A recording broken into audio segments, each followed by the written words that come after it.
for. We're going to discuss the latest then from our international affairs editor, Philip Turle. Philip, good to have you with us. I mean, it's easy to understand, isn't it, why Zelensky would be critical with Russia, but he seems to also be annoyed with China here.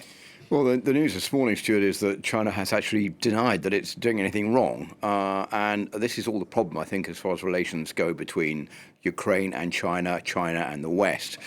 Because I think what Volodymyr Zelensky is feeling is that China is really playing a double game. At one stage, it's saying that it's not supporting the Russian war effort, that it remains neutral in the conflict in Ukraine. That's already irked the Ukrainians, who believe that China should be more vocal in criticizing the Russians. And at the same time, China is still taking advantage of its trade deals with Russia and providing spare parts to the Russians that then they can use to build missiles and to build drones and all sorts of equipment that they can then use in the war in Ukraine. This is something that the Ukrainians say they would like to see ended.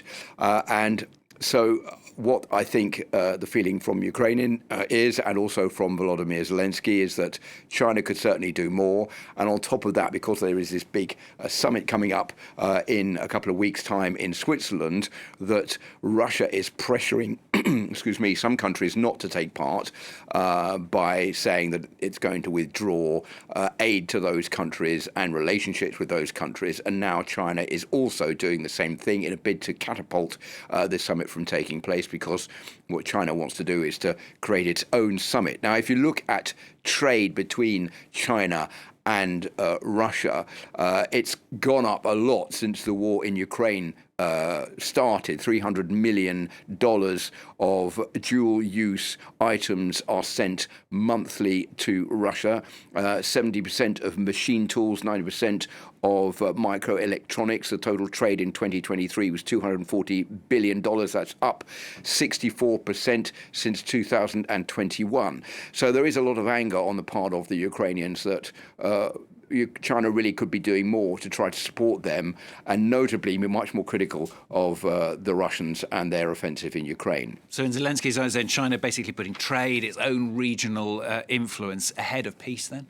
Yeah, and there is the regional influence aspect as well as the trade.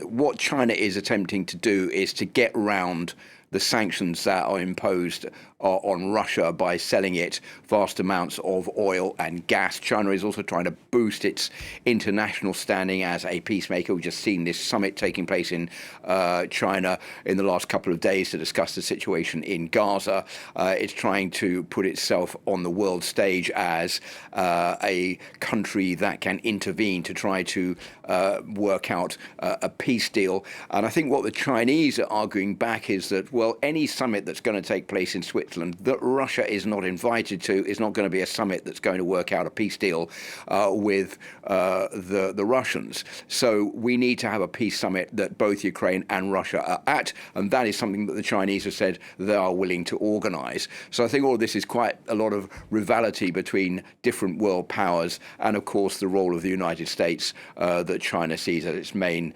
rival in the region.